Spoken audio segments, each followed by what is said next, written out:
अस्सलाम वालेकुम, I am doctor Yusuf Siddiqui. Daily basis के ऊपर मुझे अपने इनबॉक्स में ईमेल्स और मैसेजेस की शक्ल में सैकड़ों मैसेज मौसूल होते हैं स्टूडेंट्स के, फ्रेश ग्रेजुएट्स के कि सर हमें इंटरव्यू की कॉल नहीं आती, हम बेइंतहा जगह अप्लाई कर रहे हैं, सीवी पे सीवी फेंक रहे हैं, इंटरव्यू कॉल नहीं आ रही। प्लीज़ रहनुमाई कर दें, कहाँ गलती है, क्या प्रॉब्लम है, या जॉब्स ख़त्म हो गई हैं, ग्रेजुएट ज़्यादा हो गए हैं, प्लीज़ हमारी रहनुमाई कर दें। तो आज की ये वीडियो ख़ुसूसी तौर पर तमाम ग्रेजुएट्स के लिए हैं जो जॉब ढूंढ रहे हैं, क्योंकि उनको इंटरव्यू की कॉल तब तक नहीं आनी जब तक उनका सीवी ठीक नहीं होगा या जब तक उनका प्रोफाइल ठीक नहीं होगा। तो आज मैं आपसे 3-4 इस तरह की एग्जाम्पल शेयर करूंगा कि जिससे आपको ही रहनुमाई हो जाएगी और आपको इंटरव्यू की कॉल आ जाएगी। पिछले कुछ अरसे में जब स्टूडेंट्स ने मुझसे रब्ता किया और मैंने उनसे उनके सीवी मांगे कि आप दिखाइए, मुझे भेजिए, मैं इवैल्यूएट करता हूं और आपको उसका फीडबैक देता हूं, तो मालूम यह हुआ कि ईमेल एड्रेस मेंशन्ड है jani@yahoo.com, funkar@hotmail.com। आप खुद समझ आइए, क्या आप समझते हैं कि ये ईमेल एड्रेस देखकर आपका जो एम्प्लॉयर है जिसको आपने टारगेट किया है वो आपको एक सीरियस कैंडिडेट समझेगा? और इस तरह के भी बेइंतहा बेहुदा तरह के ईमेल एड्रेसेस। तो पहली बात, आपका जो भी ईमेल एड्रेस हो उसको अपने नाम से बनाइए ताकि आपको इंटरव्यू की कॉल आए, वो एम्प्लॉयर आपको एक सीरियस कैंडिडेट समझे। दूसरी और अहम बात,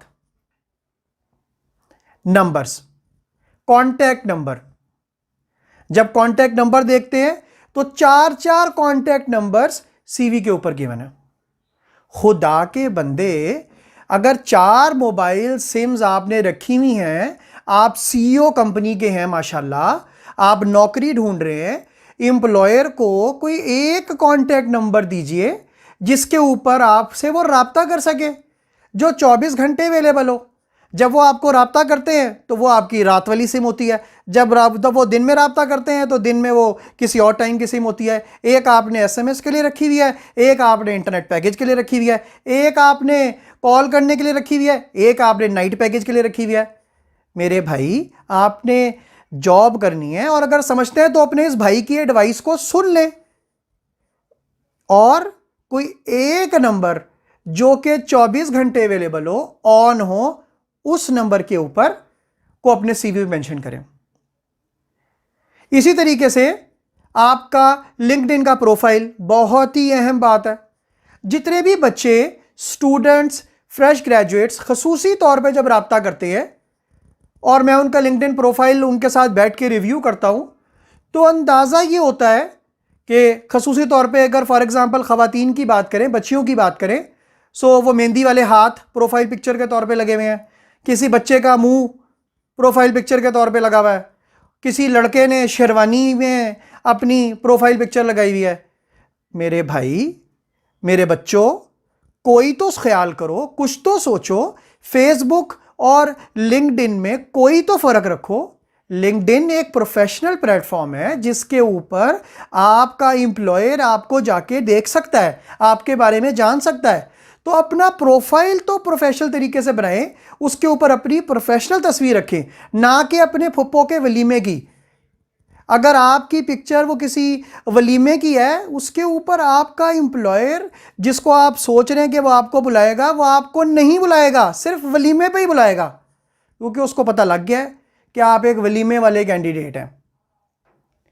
इसी तरीके से जब आप प्रोफाइल को भी ठीक बना लें तो सीवी का जो फॉर्मेट है वो आपका बिल्कुल भी आउटडेटेड नहीं होना चाहिए। मार्केट के नॉर्म्स को देखते हुए अपने सीवी को अपडेट करते रहिए, अपने सीवी के फॉर्मेट को अपडेट करें। और अगर आप चाहते हैं कि इसमें मैं आपकी रहनुमाई कर दूं, सो जो मेरी वीडियो है इसके कमेंट बॉक्स में मैंने चंद ऐसे लिंक्स दे दिए हैं जो कि रीसेंट अपडेटेड सीवी के फॉर्मेट्स हैं। आप वहां से जाके ले सकते हैं, आपकी हेल्प हो जाएगी। स्टूडेंट्स, इंटरव्यू कॉल आ गई। मेरे एक स्टूडेंट मेरे पास आए, 4 CGPA, 4 आउट ऑफ 4।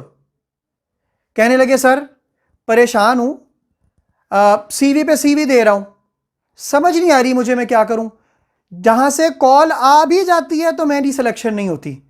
मैंने कहा बड़ा ज़बरदस्त, आपने माशाल्लाह 4/4 आपका CGPA है, तो आप जिस हुलिये में भी मेरे पास आए हैं जनरली आपका हुलिया यही होता है, यानी कि सर में वालदा की बेइंतहा मोहब्बत नज़र आती है, मनोमन तेल नज़र आता है। उसने कहा सर नॉर्मली क्योंकि हम एक रूरल एरिया से बिलोंग करते हैं तो वालदा ये कहती हैं कि बाल नहीं गिरते, तो बेहतर होता है कि आप ऑयल अच्छी तरह लगा के रखें। मैंने कहा बेटा बाल तो नहीं गिरेंगे, कैरियर गिर जाएगा। तो तुम अगर चाहते हो कि तुम्हें कोई अपने जॉब के ऊपर रखे तो अपनी पर्सनालिटी को तो थोड़ा सा इंप्रूव करो।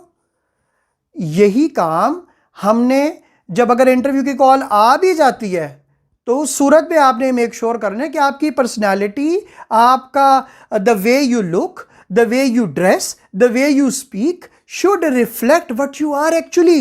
एक और कॉमन मिस्टेक, अब एक कंपनी है और उसने मल्टीपल पोजीशंस के लिए ऐड दिया है जिसके लिए आपने अप्लाई किया है, लेकिन अगर आप सब्जेक्ट लाइन में ये नहीं लिखेंगे कि मैंने किस पोजीशन के लिए अप्लाई किया है तो आपकी CV गार्बेज में जानी है, क्योंकि किसी के पास इतना टाइम नहीं है कि वो आपको सारी पोजीशंस के ऊपर इवैल्यूएट करे, क्योंकि अगर आप खुद क्लियर नहीं है मेरे भाई तो कोई आपको इवैल्यूएट ठीक से नहीं करेगा। तो ये कॉमन मिस्टेक है, सब्जेक्ट बड़ा क्लियर होना चाहिए कि आप किस पोजीशन के लिए अप्लाई कर रहे हैं।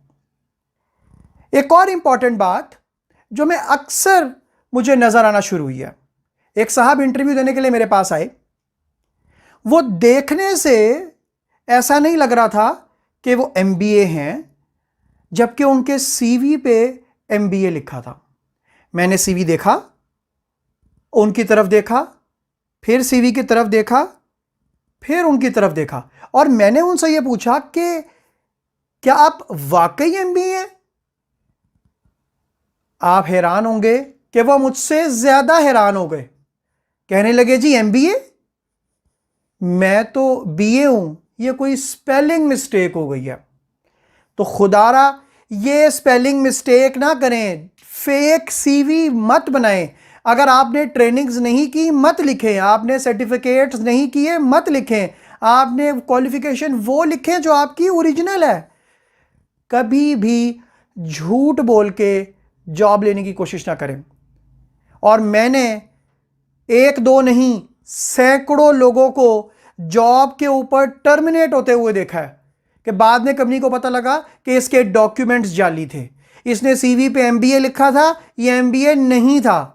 और ये बड़ी बड़ी मल्टीनेशनल्स में मैंने देखा है कि लोग झूठ बोल के फेक डॉक्यूमेंट बना के जॉब ले भी लेते हैं और अल्टीमेटली फिर जॉब से हाथ धोना पड़ता है।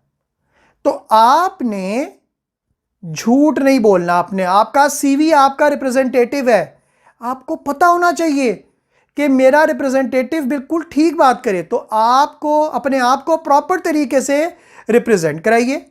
और अगर आप चाहते हैं कि आपको वाकई इंटरव्यू की कॉल आए तो जो टिप्स मैंने आपको दी हैं इनके ऊपर खसूसी तौर पर अमल करें। मैं आपको यकीन के कैसे कह सकता हूं, पूरे वसूख से कह सकता हूं, आपको इंटरव्यू कॉल आ जाएगी।